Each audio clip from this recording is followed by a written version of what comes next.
नमस्ते, आप सभी को स्वागत है आपके YouTube चैनल गुरु आशीर्वाद में। तो प्यारे स्टूडेंट्स, आज आप सभी के लिए हम लेकर आए हैं फिर से मॉडल पेपर 5, यानी आज आपकी जो क्लास होने वाली है मॉडल पेपर 5 की होगी। किसकी होगी? मॉडल पेपर 5 की आज आपकी क्लास होने वाली है। तो देर ना करते हुए हम लोग जो है इसको पढ़ेंगे। और आप सभी ने बहुत अच्छा मुझे जो है लाइक कमेंट किए हैं और कॉल करके भी जो आप लोग जो मुझे बताया बहुत खुशी मिली, और इससे जो है और मेरी सहानुभूति बढ़ती है। तो चलिए देर ना करते हुए हम आपके क्लास को आगे बढ़ाते हैं। पहला क्वेश्चन है, यानी 41 नंबर क्वेश्चन कह रहा है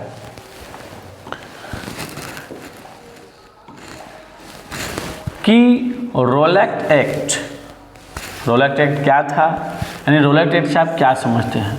तो डियर स्टूडेंट्स, ये आप जान लीजिए कि रोलेट एक्ट जो है एक अधिनियम है। क्या है? एक अधिनियम है। क्या है जानेंगे। तो बढ़ती हुई क्रांतिकारी को, यानी बढ़ती हुई घटनाओं को जो है, बढ़ती हुई क्रांतिकारी घटनाओं को रोकने के लिए, क्या चीज करने के लिए? रोकने के लिए, दबाने के लिए जो है 1919 में, ठीक है, यानी 1919 में यहाँ पे लिखा हुआ भी गया है कि बढ़ती क्रांतिकारी घटनाओं को, बढ़ती क्रांतिकारी घटनाओं को दबाने के लिए, क्या चीज के लिए? दबाने के लिए 1919 में, ठीक है, कब? 1919 में जो है रोलेट एक्ट अधिनियम बनाया गया, ठीक है। और इस अधिनियम का क्या था? तो इस अधिनियम के अनुसार किसी भी व्यक्ति को बिना किसी साक्ष्य और बिना किसी वारंट के, क्या, यानी बिना किसी साक्ष्य, यानी बिना सबूत और बिना वारंट के जो है गिरफ्तार किया जा सकता था, और इसके विरुद्ध कोई भी अपील नहीं की जा सकती थे, ठीक है, यानी कोई भी अपील नहीं किया जा सकता था। इसे ही रोलेट एक्ट कहा जाता है। तो हम बोल सकते हैं कि रोलेट एक्ट क्या था? तो बढ़ती हुई क्रांतिकारी को दबाने के लिए 1919 में रोलेट एक्ट अधिनियम लगाया गया, यानी बनाया गया। और इसमें किसी भी व्यक्ति को बिना किसी साक्ष्य या किसी भी वारंट से, यानी बिना वारंट को गिरफ्तार किया जा सकता है, यानी शक के आधार पे जो भी हो, बिना कोई साक्ष्य, आपके बारे में कोई साक्ष्य नहीं, कोई सबूत नहीं है, फिर भी हम आपको अरेस्ट कर सकते हैं, ठीक है। तो इसीलिए जो है इस अधिनियम को, रोलेट एक्ट को बनाया गया था, ठीक है। चलिए नेक्स्ट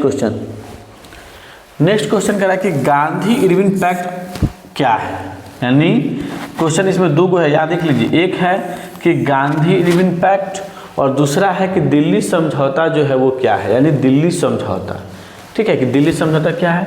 ये भी अगर क्वेश्चन पूछे दिल्ली समझौता क्या है तो जान लीजिए। तो मार्च 1931 को गांधी जी और लॉर्ड इरविन के बीच एक समझौता हुआ, उसी को हम लोग गांधी इरविन पैक्ट कहते हैं, या इसे ही जो है दिल्ली समझौता के नाम से भी जानते हैं। तो हम अपने एग्जाम में अगर पूछेगा कि गांधी इरविन समझौता क्या है, गांधी इरविन पैक्ट क्या था, या दिल्ली समझौता क्या है, तो हम बताएंगे कि 5 मार्च 1931 को गांधी जी और इरविन, यानी गांधी जी और लॉर्ड इरविन के बीच एक समझौता हुआ था, उसी को गांधी इरविन पैक्ट कहा जाता है, या उसी को ही दिल्ली समझौता के नाम से भी जाना जाता है, ठीक है। तो इस तरह से आपका 42 नंबर क्वेश्चन कंप्लीटेड होता है। नेक्स्ट क्वेश्चन है कि चंपारण सत्याग्रह का संक्षिप्त विवरण दीजिए। तो आप जानते भी हैं कि वहाँ पे क्या होती थी। तो बिहार में जो है 3 कठिया प्रणाली व्यवस्था थी, यानी बिहार में कौन सी प्रणाली प्रचलित थी। तो आपसे पूछेगा MCQ में कि कौन सी प्रणाली जो है वो व्यवस्था प्रचलित थी, तो हम उनको MCQ में बताएंगे हम कि बिहार में जो है 3 कठिया प्रणाली जो व्यवस्था जो थी वो क्या थी? प्रचलित थी।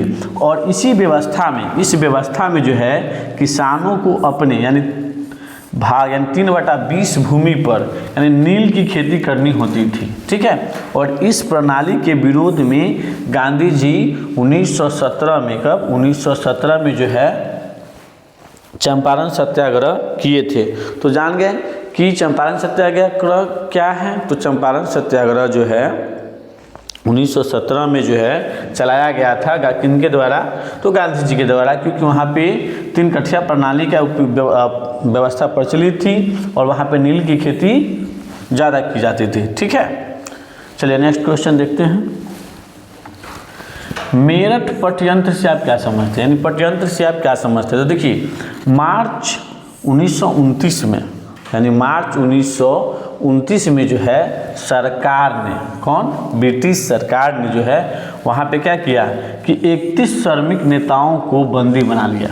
यानी वहाँ मेरठ में क्या होता है कि मार्च 1929 में सरकार ने, वहाँ की जो सरकार थी वो 31 श्रमिकों को जो है, श्रमिक नेताओं को क्या करते हैं, बंदी बना लिया और तथा मेरठ लाकर, यानी उनके मेरठ में लाकर जो है क्या किया, उन पर मुकदमा चलाया।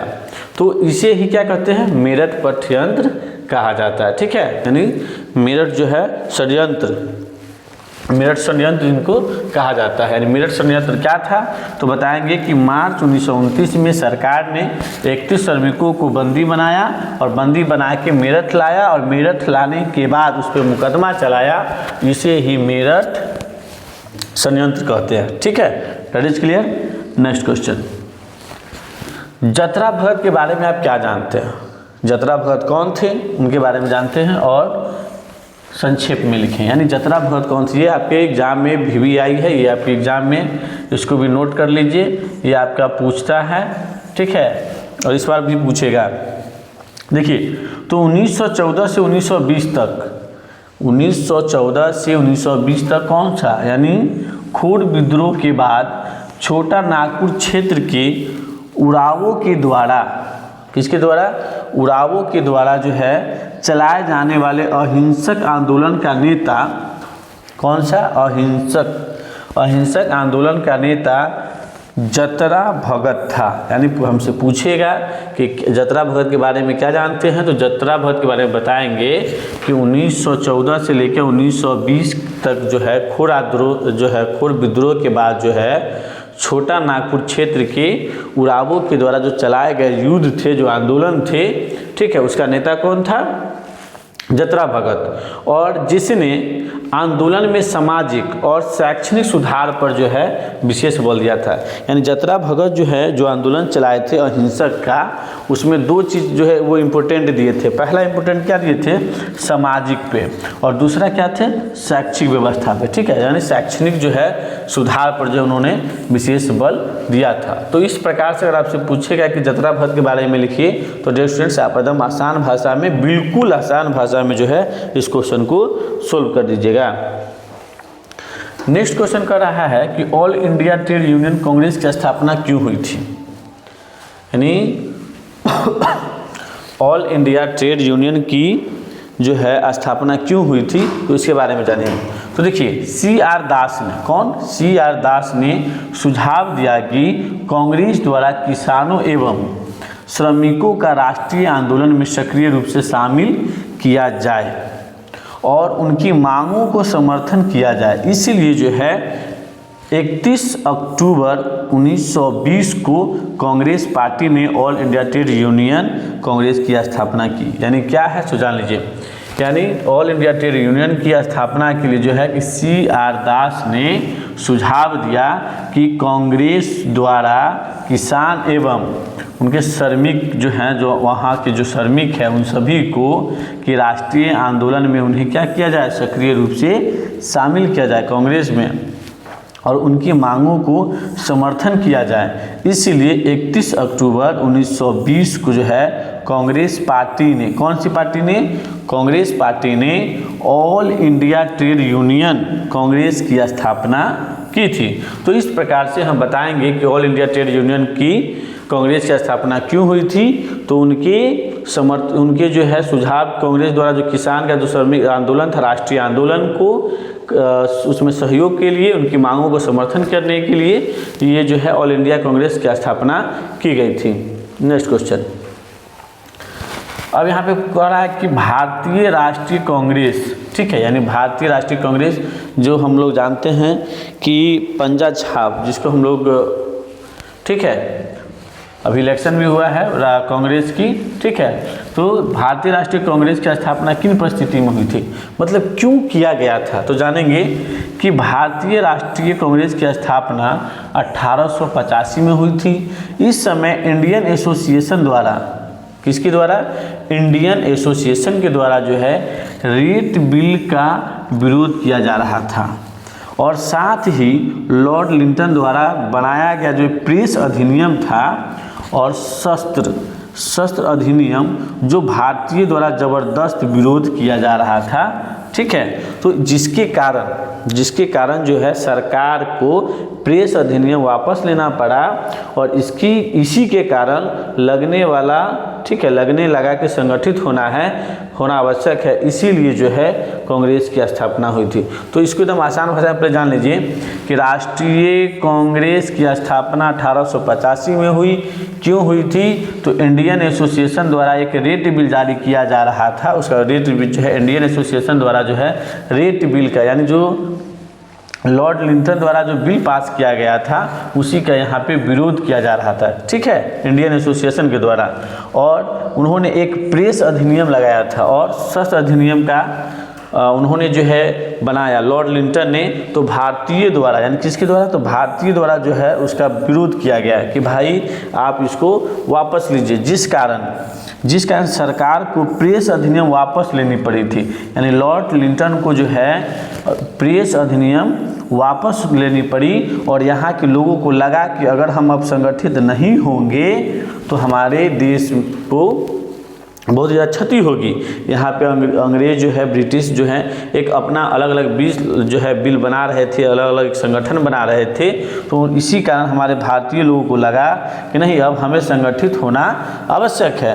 तो उन्होंने क्या किया कि संगठित होना आवश्यक है, इसलिए लोगों ने जो क्या किया, यानी कांग्रेस की स्थापना की। तो इस प्रकार से मुझे जानकारी मिल गई कि भारतीय राष्ट्रीय कांग्रेस की स्थापना किन परिस्थिति में की गई थी और क्यों की गई थी, ठीक है। चलिए इसको लिख लीजिएगा।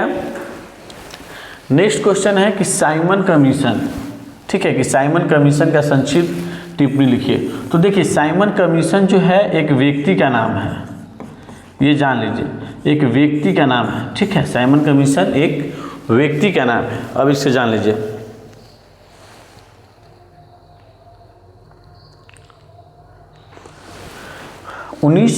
की अधिनियम की समीक्षा के लिए 1919 की अधिनियम की समीक्षा के लिए जो है 1927 में ब्रिटिश सरकार ने साइमन कमीशन का गठन किया था। यानी साइमन यहाँ पे जो है व्यक्ति नहीं,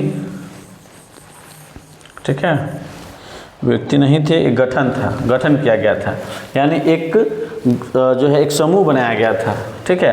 तो 1919 के अधिनियम की समीक्षा के लिए जो है 1927 में जो है ब्रिटिश सरकार ने साइमन कमीशन का गठन किया, और साइमन कमीशन के जो अध्यक्ष थे उनका नाम था सर जॉन साइमन, ठीक है। जो पहले भी बोले थे कि साइमन एक व्यक्ति का नाम था, लेकिन उन्हीं से रिलेटेड ये गठन किया गया था, ठीक है। तो साइमन कमीशन में 7 सदस्य थे। कितने सदस्य थे? 7 सदस्य, जिसमें एक भी जो थे वहाँ के भारतीय शामिल नहीं थे। यानी साइमन कमीशन में एक भी लोग भारतीय शामिल नहीं थे।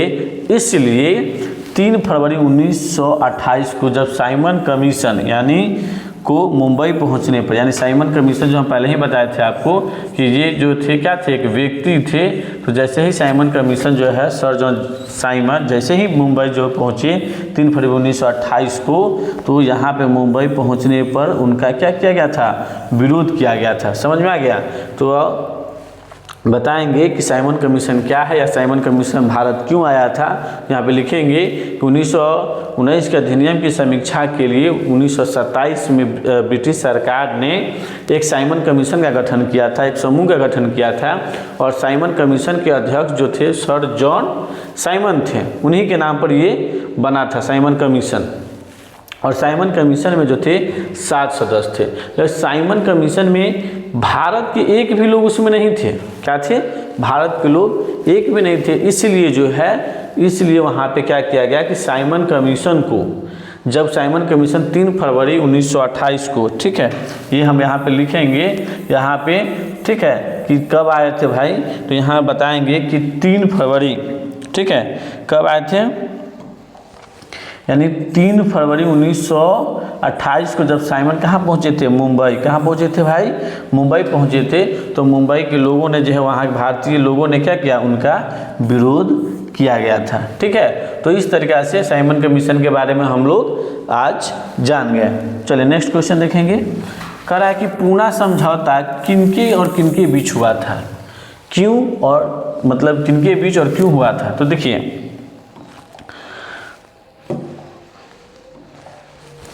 पूना समझौता 2 आदमी के बीच हुआ था। पहला गांधी जी और दूसरा जो थे वो अंबेडकर जी के बीच हुआ था। जान लीजिए, विशेष किसी के बीच में नहीं हुआ था, 2 आदमी के बीच हुआ था। पहला गांधी जी और दूसरा अंबेडकर जी के बीच हुआ था। कब हुआ था, तो 1932 को, याद कर लीजिएगा। पूना समझौता कब हुआ था, 1932 को हुआ था। किनके बीच हुआ था, गांधी जी और अंबेडकर जी के बीच हुआ था। अब सवाल आया कि क्यों हुआ था, अब सवाल आया कि क्यों हुआ था। तो जानेंगे, यह जो है ये पूना समझौता इसलिए हुआ था क्योंकि यह जो है दलित की विधायिकाओं में, यानी अंबेडकर जी का कहना था कि भाई मुझे जो है दलित के विधायिकाओं में स्थान आरक्षित करने के लिए हुआ था। यानी उनका, अंबेडकर जी का कहना था कि जो हमारे दलित वर्ग के जो लोग हैं उनको जो विधायिकाओं में आरक्षण मिले, उनको जगह मिले, इसलिए जो है ये पूना समझौता जो है किया गया था। और ये समझौता पूना में हुआ था, इसलिए पूना समझौता कहा जाता है। अब देखिए लास्ट क्वेश्चन। लास्ट क्वेश्चन कर रहा है कि राष्ट्रवाद के उदय में धर्म सुधार आंदोलन की क्या भूमिका रही। तो जान लेंगे, राष्ट्रवाद के उदय में जो है कि धर्म आंदोलन, ये जो है हमारा आंदोलन जो है एक महत्वपूर्ण भूमिका रही। यानी इनका जो है भूमिका क्या रहा, महत्वपूर्ण रहा, क्योंकि 19वीं शताब्दी में अनेक महान पुरुषों ने सामाजिक और धार्मिक कुरीतियों के खिलाफ आंदोलन की शुरुआत किए थे। क्यों किए थे, तो 19वीं शताब्दी में अनेक महापुरुषों ने सामाजिक और धार्मिक कुरीतियों के खिलाफ जो है आंदोलन स्टार्ट किए थे। और इन महापुरुषों में राजा राममोहन राय, ईश्वर चंद्र विद्यासागर, स्वामी दयानंद सरस्वती, स्वामी विवेकानंद और आदि नाम उल्लेखनीय हैं। ठीक है, और इस धर्म सुधार आंदोलन के कारण जो है आज भारत में जो है राष्ट्रवाद का उदय हुआ है। यही कारण है, ठीक है, कि अगर ये लोग जो हैं, अगर महापुरुष और लोग जो हैं सामाजिक और धार्मिक कुरीतियों के खिलाफ अगर आंदोलन नहीं शुरुआत करते तो आज हमारे भारत में राष्ट्रवाद का उदय नहीं होता। तो डियर स्टूडेंट्स, आज उम्मीद करते हैं कि आज आपका 50 क्वेश्चन जो है सोल्व हो गया, 50 तक, यानी 1 से लेकर 15 तक, जो कि आपके एग्ज़ाम के लिए बहुत ही ज़्यादा इम्पोर्टेंट है। और 100% प्रश्न जो है इसी में से आएगा, इससे बाहर कहीं से नहीं आएगा। तो आप सभी लोग जो है जम के पढ़िए, मेहनत कीजिए। ठीक है, जम के पढ़िए, मेहनत कीजिए, और जो भी आपको अभी तक पढ़ाया गया है सभी का नोट्स बना लीजिए, एक कॉपी में लिख लीजिए और उसको हमेशा जो है रिवाइज करते रहिएगा। ठीक है, और हमेशा क्वेश्चन को पढ़ते रहिएगा, लिखते रहिए। एक बार क्वेश्चन पढ़ लीजिएगा और फिर उसको जो है उसका आंसर जो है खुद से कि हमें याद है या नहीं है, तो इसका प्रैक्टिस कीजिएगा तो आपको याद हो ही जाएगा। तो चलिए हम लोग मिलते हैं नेक्स्ट में, जो कि आपका पूरा सार मिलेगा एक बार। ठीक है, पूरे क्वेश्चन को जो कराया जाएगा। ठीक है, और आपका सामाजिक विज्ञान का, इतिहास का जो है टोटल क्वेश्चन का एक दिन हम बनाएंगे। ठीक है, जिसमें आपका टोटल क्वेश्चन, उसमें वेरी इंपॉर्टेंट क्वेश्चन रहेगा। तो अगले वीडियो को देखना ना भूलें। जब तक के लिए आप सभी स्टूडेंट्स को अलविदा।